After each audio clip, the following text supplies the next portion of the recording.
Well, you want your hostages? Give us our terrorists. That is the deal Islamic militants are making with America. Of course, fat chance that's going to happen, but the more brazen these terrorists are getting, the more frequent the calls for America's military to start intervening, should it. Ron Paul, the former Republican congressman, presidential candidate, says no, be careful, be very careful. Congressman, what do you think of this? I think it would be foolish. I think what we've been doing for so many years has been very foolish. I think that they ought to try to understand what blowback is all about and what the CIA has talked about and what Michael Schur has demonstrated so often in his work in the CIA. It's just way too much. It hurts us to no end. One of the points I made when I gave my last little talk on the House floor was that one of the trends and the problems that we're facing was violent anti-Americanism, and it's engulfing the world. And I think this is what's happening over there. You know, we have a mess in Egypt now. We don't know exactly what we're supposed to be doing in Syria. And we end up supporting, and even Hillary had an expression of it. Well, how did we know the bad guys were going to get these things? And I think what's happening in Mali right now and these hostages is it's spun off from us getting involved in Libya and getting rid of Gaddafi.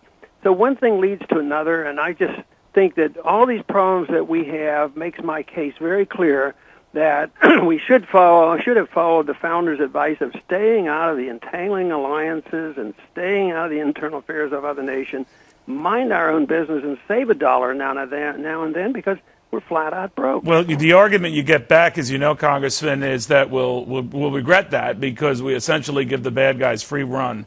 Now the argument against what they were just claiming is that, well, terrorists are not idiots. They can pack up and leave. So if things get dicey for them in Afghanistan or Pakistan, apparently they move to Mali or Algeria or what have you. But they seem to be pretty good at movement.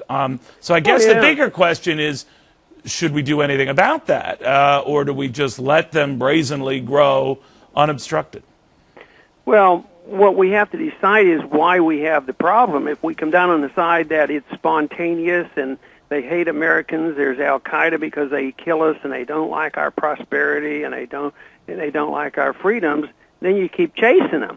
But if the problem of these threats toward us and the disruption is because we're involved, then the answer is be less involved. But what if it's a little more than that, Congressman? I know you and I have chatted about this before. What if they really do hate us? They hate everything we stand for, and they really are all about whatever our overtures to the Muslim community or lack thereof, that they're all about destroying us. They just can't stand us and want us dead. Well, they might ask the same question. What if we didn't hate Muslims? I mean, we have to build up a lot of hatred for us to go 6,000 miles away and kill people with drones. And this is where the conflict is coming. We have to beat the drums of war and this hatred that we have to go over and do these things.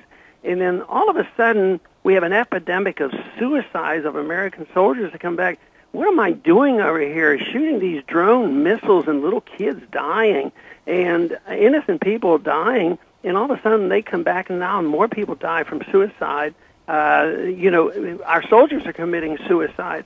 So I think it's a failed policy. It doesn't accomplish anything. All right. And if we don't understand that, as long as we don't want to look, we're either in denial or we don't understand it. But the CIA actually helps us on this to explain why there is retaliation. And if we don't accept that, this is going to get much worse. And there are predictions that right now that just because they haven't hit us here at home doesn't mean that they are starting to like us anymore. I think the problem is growing. It's going to get a lot worse long as we think we're the king of the world. Ron Paul, thank you very much, I think. All right, in the meantime,